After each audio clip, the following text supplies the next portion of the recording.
Hello and welcome back to this year's first edition of Coach's Corner, brought to you by Heartland Bank. I'm Kennedy Kleinschmidt, and today I'm here with Huskies head football coach Kyle Peterson. How are you doing today? I'm good, thank you. Thanks for having me. Yeah, no problem. Okay, first question. New year, new group. Last year's seniors had some amazing success, showing up to the state championship game 3 consecutive years.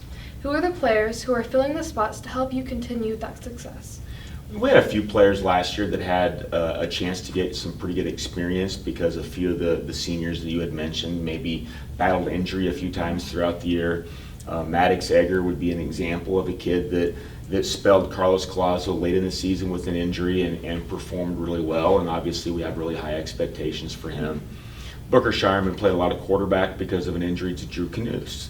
So, we'll obviously, expect good things from him. He has a lot of experience and understands how to perform at a really high level on the biggest stage.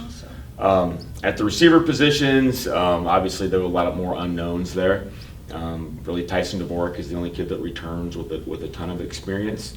We have a really talented group of kids, though, that can replace the Carson Stairs of the world. Okay, so Booker Shireman, Maddox Egger, those people, what are the goals that they have expected or expect of themselves this year? Well, I think the expectations remain the same no matter what group of kids comes through school here. Obviously we want to, by the end of the season, be playing our very best football.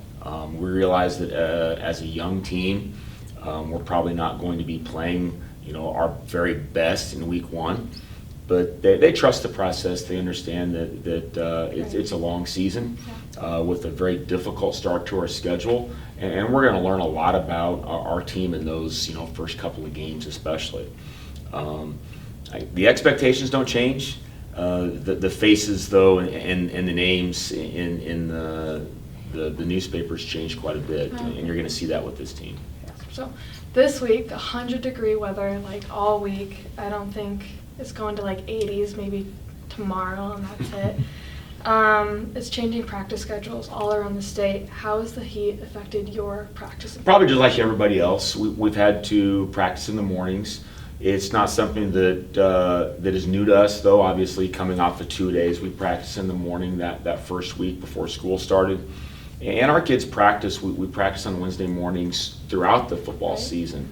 So really, it just added a couple of more days to their early morning get-ups. But I think our kids are handling it really well. Everybody in the state's facing the exact same thing, so I don't think it's giving anybody an advantage or a disadvantage. Okay, awesome. Sounds good. It seems like you're always able to adapt to your approach to the talents of your players. What kind of offense should we expect to see on that field? Yeah, you have to play to the talents of your kids and, in some degree, the talent of your quarterback play. And we have a quarterback that's quite capable of distributing the ball, throwing it around to a number of different kids that we want to get touches and get involved. Offensive line play dictates that a little bit too, with only one returning starter there. Obviously, that makes us maybe lean on the passing game a little bit more early in the season as we develop some continuity in our run game. We want to be very balanced, and I think we'll get to that point at some point in the season. But we'll lean on where our experience is early in the year, and probably Booker distributing the ball for us. Awesome. All right.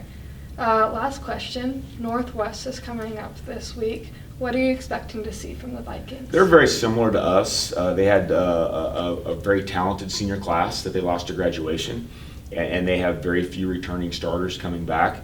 So they're going to be obviously an inexperienced group like us. Anytime you have 2 inexperienced but talented teams, and I think that's what you're going to see with both Northwest and us. It's going to come down to whatever team makes the fewest first game mistakes.